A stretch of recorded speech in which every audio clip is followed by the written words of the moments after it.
But who's settling for the breadcrumbs? Who's settling for them? Does this person really care? Do they really love me? Here are 4 things that situationships revolve around. The first thing is that most people who are in situationships have an insecure attachment style. And I can devote many, many videos on this. I am an integrated attachment theory coach.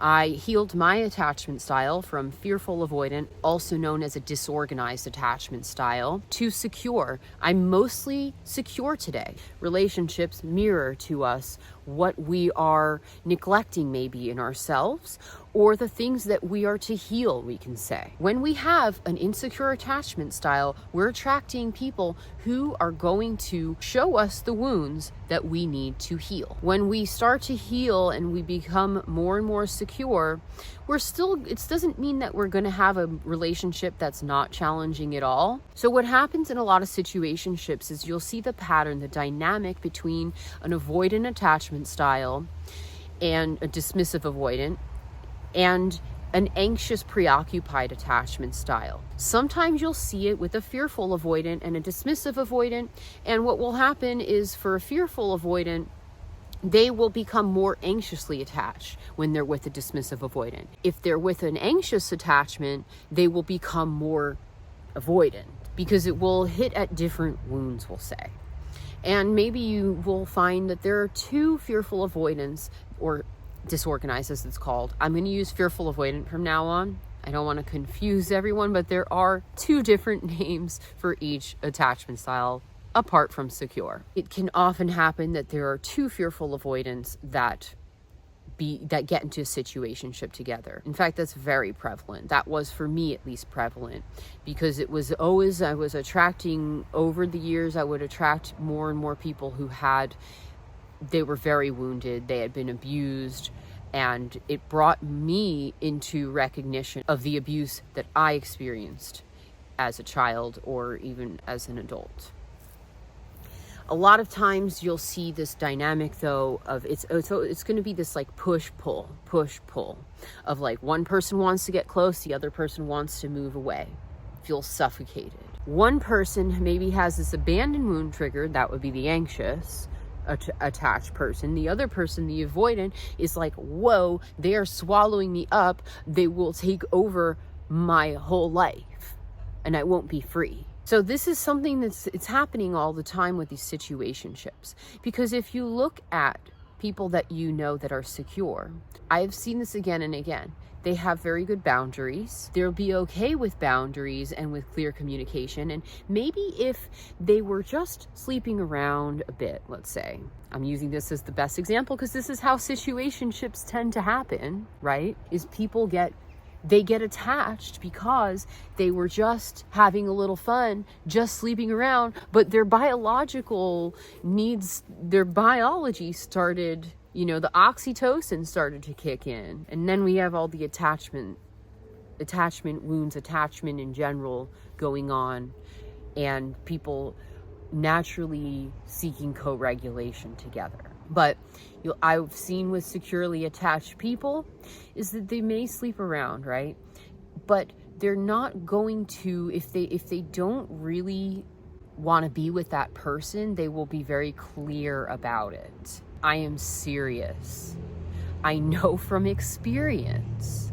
And I'm going down the rabbit hole back and forth on this, so I hope that with my 4 things about this, you can, it's still coming out clear, okay? I'm a little afraid that it won't, because I have a lot of little instances that I can give you some information on. For example, there was this one guy I dated. I was like 26 or 27, and I joked to myself, I've stopped joking about this, but I joked to myself for a long time that he was the one that got away. I had to stop joking about this because there's plenty of fish in the sea, right? But I really liked this guy. He was securely attached, but not boring. He was the first one that broke the mold. Not the first one, but he was the one that broke that mold for me, that I saw whoa, I got a glimpse that I could feel this balance. This person was, yes, emotionally available. They were clear with their boundaries from the start. We were both Buddhists and went to the same Buddhist center a lot. And he was an artist too, and I'm an artist. And I loved our talks for hours. We could talk and, all these beautiful things. But they were sincere from the start that they were not looking. He wasn't looking for a relationship. He had gotten out. He had been divorced kind of recently and was just going to date and play around with people. But he did it in a kind manner that was honest. He wasn't lying about it. And this is what happens, you'll see, with situationships, is that people aren't sure of their boundaries. They're not sure of what they will and will not tolerate. They're not sure of their needs. These are all things that are to be repatterned when you are healing your attachment style. And if you want to do that, reach out to me, because I offer personalized programs to do this. And you can do it shockingly fast. Like, the shifts are fast. It shocks me how quick that they would happen when I started that work years ago. You'll notice with this, like, I think of my last partner. He was securely attached, and we started out we were just cuddling a bit, and we were getting to know each other a bit, and I wasn't sure, but then I really ended up liking him. And this was something where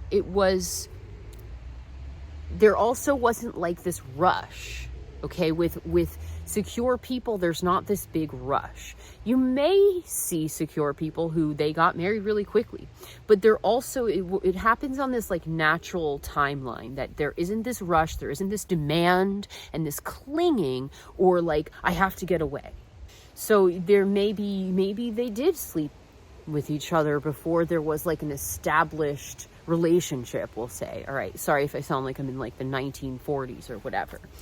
But, I also believe in getting to know someone a little bit more before sleeping with them, because when you sleep with someone, you have a lot of chemicals running through, and they jade your perception. Okay, it can be very hard to back away from that and be like, wait a second, because now you're attached biologically, and you really, on a spiritual, like metaphysical level, you take on another person's energy. Even through kissing, you take it on when the people are secure. There won't be this rush, and it will happen sort of naturally, and the boundaries will be there, and there will be more clear communication about it, or it will fall into place, and there won't be this push pull happening. When they're insecurely attached, there's gonna be this push pull, which brings me to the next point. And I could go on a lot about point 1, by the way, because that's like huge discoveries and research I've done for years now. But the next point is that these situationships, they thrive on uncertainty. Does this person really care?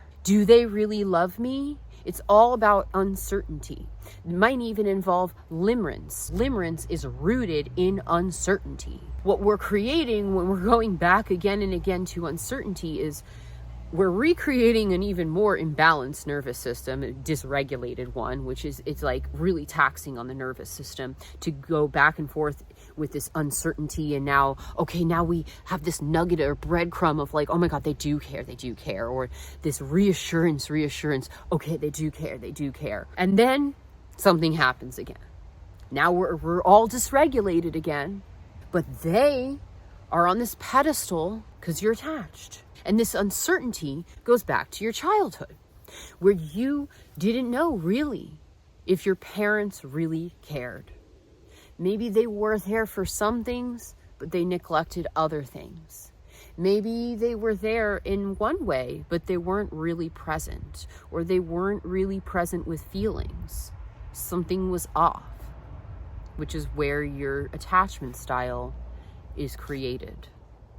Is right in from the womb even to your early years of childhood. And it can change a little bit as you have relationships in your life. Your attachment style can change even if you grew up secure, like my ex-partner, who they are secure, but they were altered a little bit along the way with those people that they dated before. Their their wiring got mixed up over the years of dating a fearful avoidant, where they didn't know what to do. They were walking on eggshells a lot, and they thought that I was going to react a certain way. And when I didn't react that way, I would say like, I don't like that you did this. I want you to do it like this. Will you agree that, or whatever? I would put a boundary, and I would be clear with the communication. He was like, okay, thank you. Like, I was really scared that you were going to really react, or you were going to ignore me or something that happened to him in the past. What happens with insecure attachment style is that people don't really know what they really want. They're not clear about this. You may think that anxiously attached are clear, but they're projecting so much onto their partners to meet their needs so much that they neglect the relationship to themselves. Like, I see it all the time in the threads where anxiously attached people they're very angry about the dismissive avoidance. And I get it. Like, a lot of dismissive avoidance, like, I get where this comes from, where you form this connection. Now this person like evaporated, or they give you breadcrumbs, but who's settling for the breadcrumbs? Who's settling for them? And who is neglecting their relationship to self when they continue to keep clinging on to this person? And they continue to be outsourcing all their needs to this person. And look, I'm not saying to be hyper independent, where you are meeting all of your needs yourself. No. I'm saying that you know what your needs are, you are able to meet them in healthy ways yourself, and you're able to also do it interdependently with people who also want to meet those needs. Maybe they like to meet those needs because they have that need too, but they like to give that need maybe, or receive that need, etc. Another thing that situationships thrive on is commitment phobia, which also we can relate back to attachment styles. People who are in a situationship are afraid of commitment. They're afraid to be maybe trapped into a relationship. I'll speak from personal experience. I had to start healing it in relationship to self. That I realized that I was not able to commit to myself in a lot of ways. So how was I going to do that with another person? It was going to be difficult. I started to take on commitments like to doing more leadership roles, let's say, or commitments to my holistic health, or commitments to my platonic friendships. And then I could commit more and more to a relationship with someone, like an intimate one. And situationships revolve around this commitment phobia. This is very much rooted in attachment styles. There's a lot of dismissive avoidance and fearful avoidance even. They fear that they are going to be trapped in the relationship, that maybe they're going to get so sucked in, and now this person is going to cling so hard that they're not going to be able to do other things without this person, because this person's going to bitch a fit that they are like going off to do their artwork, and this person maybe thinks they're cheating on them or whatever, is going to react this way. This is important to note because a lot of anxiously attached and fearful avoidance will think that they are prioritizing, they are valuing this person that they're in a situationship with, or the situationship itself, and they're actually neglecting their relationship to self. And dismissive avoidance do this too, actually. I hope that makes sense. Commitment phobia is massively on the rise right now. You can see this in the younger generations. You can see it in millennials. You can see it in Gen Z. That people have never even had a relationship. I've talked to. Now we're seeing that a lot of Gen Z, they said, I've never had sex. I don't even want to have sex. I don't even want a relationship. A lot of that has to do with your health, by the way, and that there's plastics in everything now, and everything is like modified, but I'm not going to go on that tangent here at Holistic Juniper. You know, that has a role in this, but also, you know, there is this reaction that I notice in Gen Z where there's people having a lot of situationships, and that happens a lot with millennial generation. It was really promoted by the media, for me growing up, like Sex in the City, which, let me be honest, I enjoy watching. It's ridiculous, but I do. But it also reinforced this, like, sex doesn't mean anything. It does mean something. And I can say a lot about this, but it does mean a lot.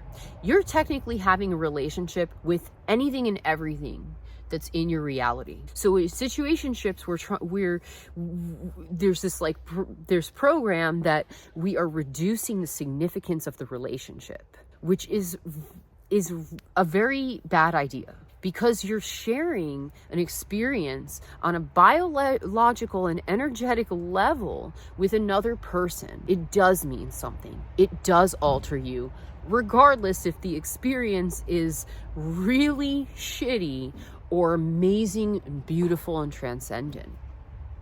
You're sharing that with them. And look, I speak from experience. I was very good at disconnecting and detaching and saying it doesn't mean anything. And the sex was never that good. It got better when I started to explore conscious kink and BDSM.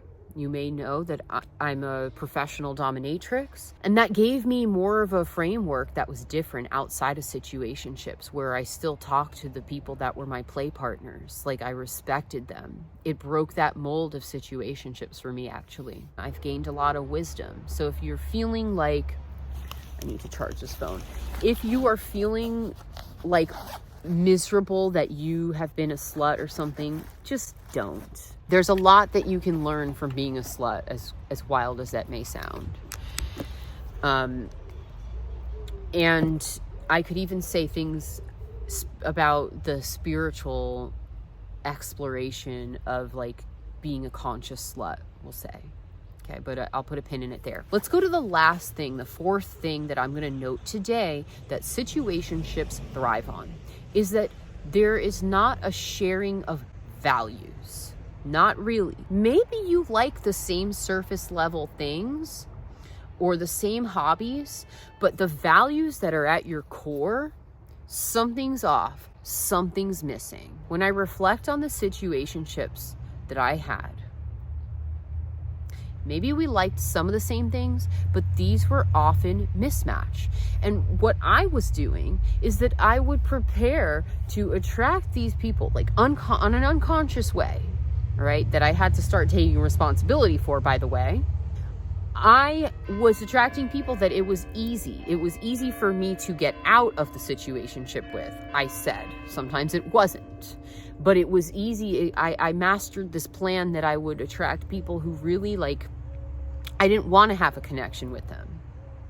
There wasn't this shared values, because if there was this shared values also of like spiritual values, like the guy I mentioned earlier, who was, I loved him and he was honest from the start. There was this connection of our values, like Buddhist values, let's say. We had a spiritual connection, we had a creative connection. And so we were good to each other. So when I realized that I was falling in love with him. That's where I realized, oh my God, like I actually want to be in a relationship with someone. I was 27, because I remember the birthday party I had after this, which he did come to. Like, that's the funny thing with securely attached people, is like they don't like write off people easily. They might have a boundary, but they don't write you off like and villainize you for breaking up. We stayed friends loosely. But yeah, I said to him, I can't be with you anymore. I can't do this anymore. I'm falling in love with you. And I know you don't want a relationship. And he looked at me and he was like, yeah, thank you. Like it was, we like hugged goodbye. We hugged goodbye. And, you know, we stayed loosely friends, as I said, but it was like he respected that. And I also honored something, finally, that I wanted a relationship. And what happened after that is, within a span of like a couple of months, I met one of my previous life partners. That, you know, the relationship wasn't perfect and it really uprooted a lot of my attachment trauma, but it also, you know, it taught me so much. I learned, I had great things happened from that connection, with that partner. Every relationship, even situationship, is included in this, has a lesson for us, has something that we can cultivate, potentially maybe just within. Like maybe you're honoring, I don't want to do this anymore. This is soul sucking. Or but I really like sex. You know, that's reasonable, okay? That's reasonable. Maybe you feel guilty about that. You're human.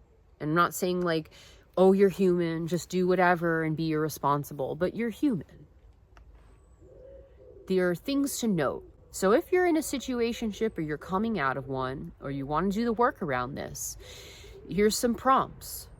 What is the need, or are the needs that you are getting in this situationship? What are you trying to meet in this? And there's a list of needs that you can go through. You know what? I'll pop the link up and you can go to the page on my website and you can find those lists of needs. So look at it in the description there. What is this? What are the needs? How can you meet those needs in relationship to yourself or with another person who genuinely cares for you and wants to honor them, or a community of people? And it's also, I think it's very good to supplement always with meeting them in some way yourself, so you're not totally outsourcing everything all the time. That's the prompt I will leave you with. I wanted to leave you with more, but that is really one of the biggest cruxes